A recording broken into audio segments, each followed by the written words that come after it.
Anyone who's now reacting to this song should change their title to How to Win a Tony in 5.5 minutes. And can we talk about breathing for a second? Because it's, as we've said, it's a mammoth of a song. And not all of us are Kate Winslet in Avatar 2. We do eventually need to take a breath at some point. No one enunciates as well as she does. And that's the theater. So that's exactly what that is. Oh, yes. Come on, theater. Hello, everyone. Marc, Daniel, Patrick here, musical theater coach. Thank you so much for taking time to check out the channel. Just quickly, don't forget we've launched our brand new Patreon page. It is only $4 a month. Help us reach our goal of 1,000 patrons so we can start giving back to the arts and theater community. You can find the link below or find the link up top. You can also subscribe to this channel, turn on notifications, and you'll never miss an upcoming video. Now, we've talked about it on this channel before, but when it comes to Hamilton, it is almost impossible to pick a favorite song. I would venture a guess even picking a top 5 is going to be difficult. But there is one number in this show that, let's just say, is a little bit more satisfying. For 5.5 minutes, this number throws every visual, technical, and lyrical trick it can at its audience. And at the center of it all, the most well-deserved Tony Award-winning performance. Performing Satisfied. This is Renee Elise Goldsberry and the cast of Hamilton. All right, that's what I'm talking about!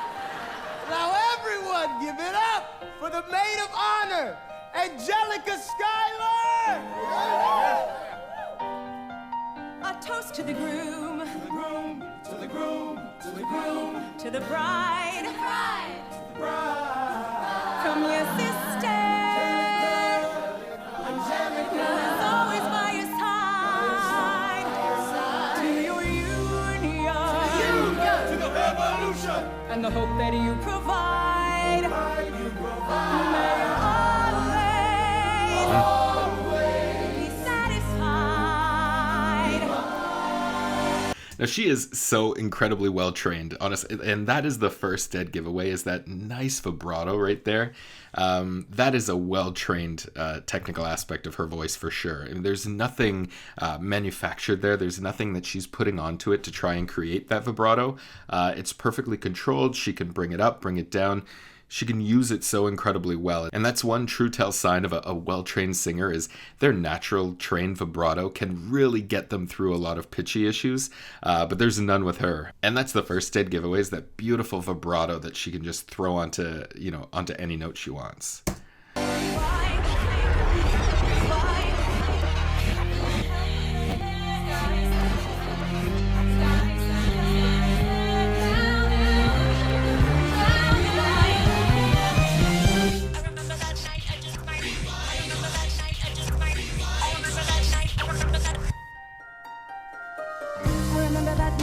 Might regret that night for the rest of my days.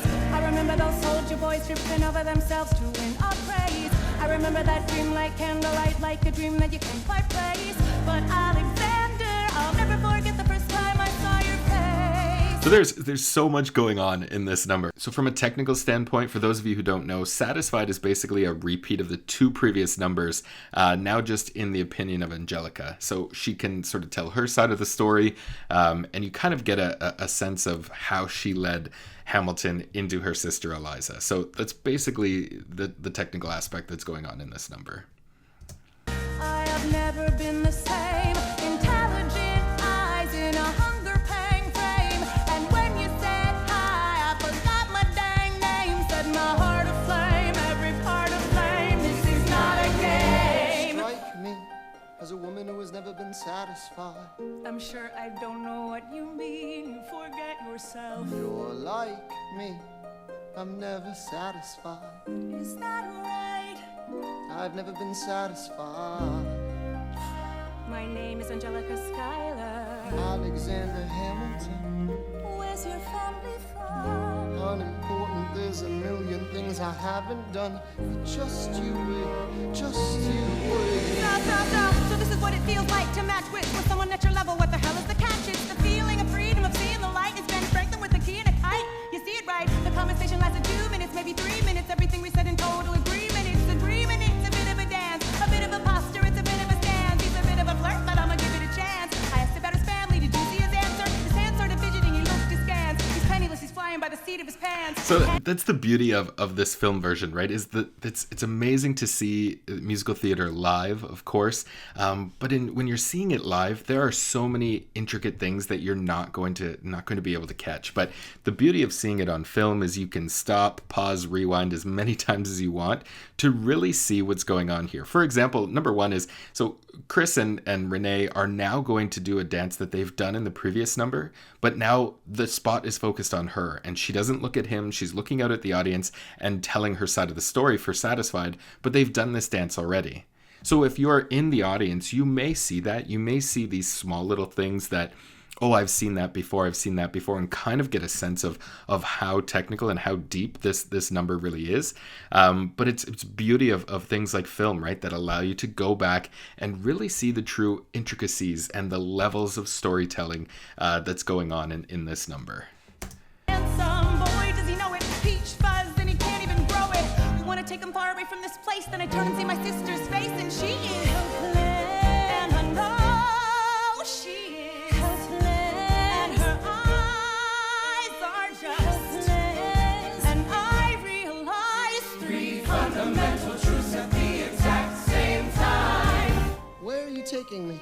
I'm about to change your life. Then by all means, lead the way.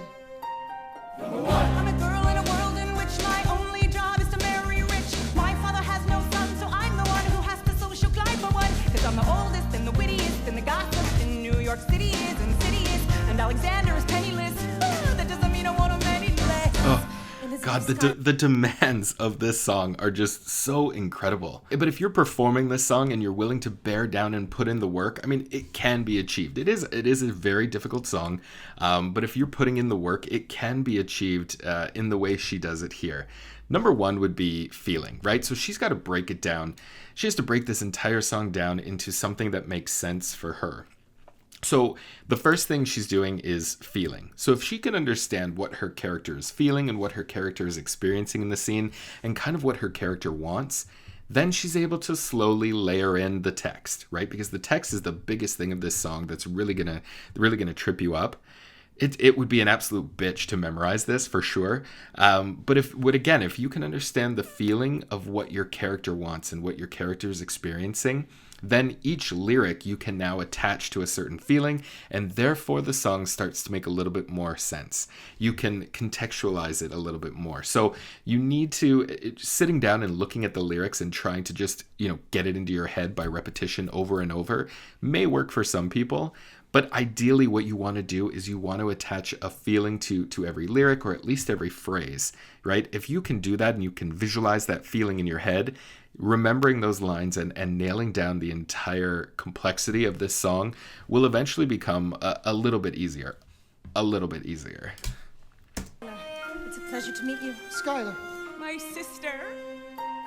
Number two. He's after me because I'm a Skylar sister. That elevates to satisfied. Have to be naive to set that aside. Maybe that is why I introduced him to Eliza. Now that's his bride. Nice going, Angelica. He was right. He will never be satisfied. Thank you for all your service. If it takes fighting a war for us to meet, it will have been worth it. I'll leave you to it. Number three. I know my sister like I know my own mind. You will never find anyone as trusting or as kind. If I tell her that I love him, she'd decidedly resigned. He'd be mine. She would say I'm fine. She'd be lying. But when I fantasize at night, it's Alexander's eyes as I romanticize what might have been if I hadn't sized him up so quickly. At least my dear Eliza's his wife. At least I keep his eyes in my life. Oh, yes. Come on, theater. Look at it. Look at her enunciate that whole last section. How well she enunciates each and every one of those words. Gets her mouth around all of those vowels to be able to produce such a clear sound on each and every one of those notes. I mean, you go back and listen to the Hamilton mixtape or First Burn. No one enunciates as well as she does, and that's That's the theater. So that's exactly what that is. And can we talk about breathing for a second? Because it's, as we've said, it's a mammoth of a song. And not all of us are Kate Winslet in Avatar 2. We do eventually need to take a breath at some point. So it seems so simple, but the next level of how she's going to tackle this song is breath support. That's the only way to get you from start to finish. So you need to actually look at your entire piece and mark out exactly where you're going to breathe. And you need to breathe in that same spot each and every time you perform the song.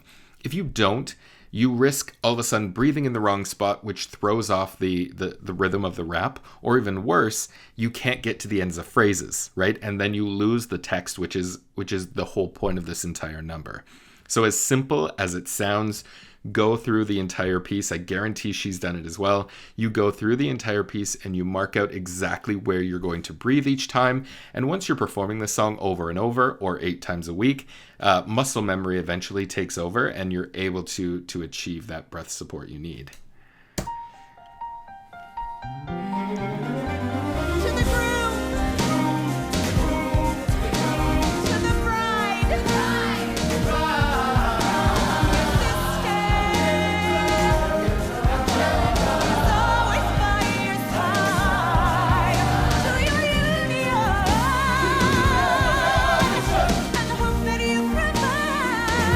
Oh, God. Okay, so at the back half, the back stretch of a 5.5-minute song, now you want her to start belting as well. Damn you, Lin Miranda.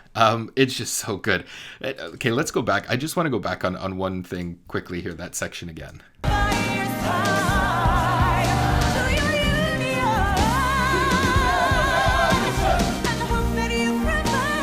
Oh. You see, that riff comes down right and passes right through that passaggio so incredibly well. And that's the second dead giveaway of how you have such an incredibly trained vocalist here. The fact that she has, a very trained vocalist will have the smallest of passaggio, right? They've worked on it to really get it down to the smallest area of notes that are really uncomfortable for them. But that riff just passes right through, head down to chest voice, and she doesn't lose that much quality at all. I would imagine at the beginning of her career, if she was to tackle this song, that riff down would just, it would become so light and airy and almost, you would almost lose so much of the middle of that riff. But she's so well trained now and so well versed that she's able to guide right through it, right? And so as a singer, I encourage you to do your vocal technique exercises over and over again to try and close that passaggio as much as you can, because she does it here so incredibly well, and it just flows right through quite effortlessly and doesn't lose a lot of the quality of that sound.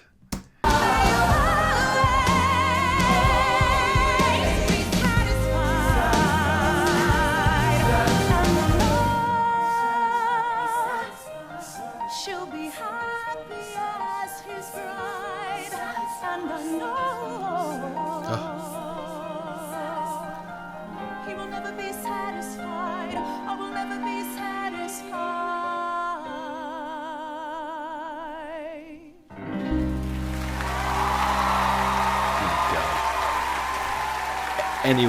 Anyone who's now reacting to this song should change their title to How to Win a Tony in 5.5 minutes, because that is just a mammoth of a performance. That is just absolutely incredible. And even Lin Miranda himself has said he doesn't think he'll ever write a song that will ever top this one.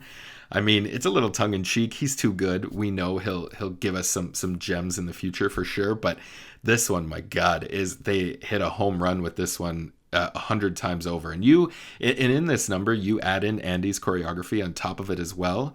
And it truly becomes one of the best show-stopping numbers in musical theater history.